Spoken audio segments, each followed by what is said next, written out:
time check. It's 9:40. My mission for tonight, gagawa ako ng kinataan or bilo-bilo. So, ayan na yung piniga kong coconut. Kinayod ko pa yan. Ginadgad ko yan, tapos piniga ko. Then, ayan na, ready to boil. Tapos, ito yung mga nagawa ko na rin itong bilog-bilog nito. And then, ito yung sago o tapioca.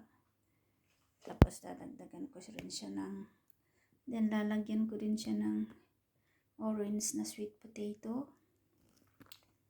Tapos, hindi mawawala itong langka na nagbibigay ng pabango.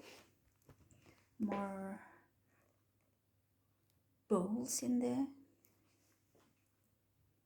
Nagki-craving lang po ang lola, kaya sabi ko, since nakabili ako ng 3 coconut sa Morrison,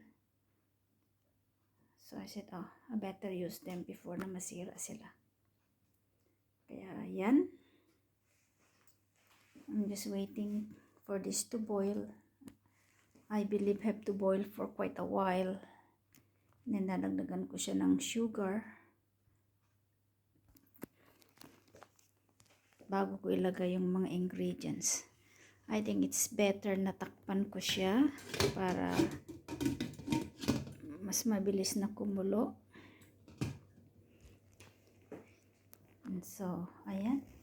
It's number 6. So,